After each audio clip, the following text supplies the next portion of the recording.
गीत गोविंद की महिमा। जगन्नाथ धाम में एक राजा पंडित था।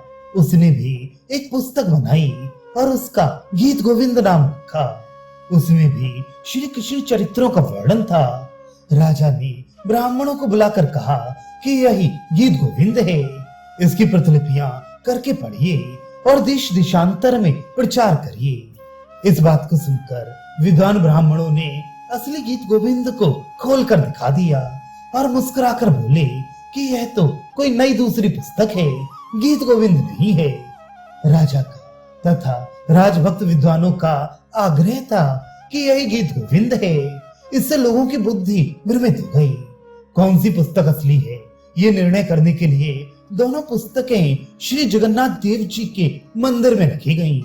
बाद में जब पट खोले गए तो देखा गया कि जगन्नाथ जी ने राजा की पुस्तक को दूर फेंक दिया है और श्री जयदेव कृत गीत गोविंद को अपनी छाती से लगा लिया है। इस दृश्य को देखकर राजा अत्यंत लज्जित हुआ। अपनी पुस्तक का अपमान जानकर बड़े भारी शोक में पड़ गया और निश्चय किया कि अब मैं समुद्र में डूबकर मर जाऊंगा। जब राजा डूबने जा रहा था तो उसमें प्रभु ने दर्शन देकर आज्ञा दी कि तू समुद्र में मत डूब। श्री जयदेव कवि कृत गीत गोविंद जैसा दूसरा ग्रंथ नहीं हो सकता, इसलिए तुम्हारा शरीर त्याग करना वृथा है। अब तुम ऐसा करो कि गीत गोविंद के 12 सर्गों में अपना 12 श्लोक मिलाकर रख दो। इस प्रकार तुम्हारे 12 श्लोक उसके साथ प्रचलित हो जाएंगे, जिसकी प्रसिद्धि तीनों लोकों में फैल जाएगी। एक बार एक माली की लड़की बैगन के खेत में बैगन तोड़ते समय गीत गोविंद के 5वें सर्ग की धीर समीरे यमुना तीरे वसते वने वनमाली इस अष्टपदी को गा रही थी। उस मधुर गान को सुनने के लिए श्री जगन्नाथ जी, जो उस समय अपने श्री अंग पर महीन एवं ढीली पोशाक धारण किए हुए थे, उसके पीछे पीछे डोलने लगे।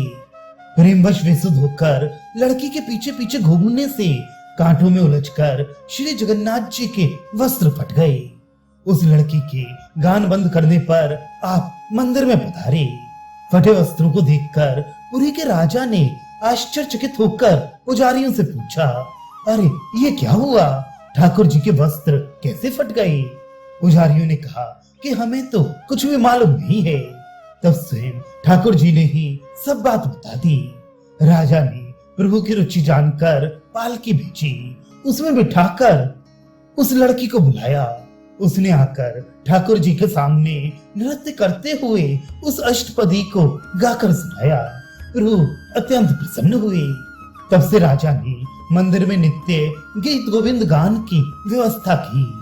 उक्त घटना से गीत गोविंद के गायन को अति गंभीर रहस्य जानकर राजा ने सर्वत्र ये ढिंढोरा पिटवाया कि कोई राजा हो या निर्धन प्रजा हो, सभी को उचित है कि इस गीत गोविंद का मधुर स्वरों में गान करें। उस समय ऐसी भावना रखे कि प्रिया प्रियतम श्री राधा श्याम सुंदर समीप विराज कर श्रवण कर रहे हैं। गीत गोविंद के महत्व को मुल्तान के एक मुगल सरदार ने एक ब्राह्मण से सुन लिया।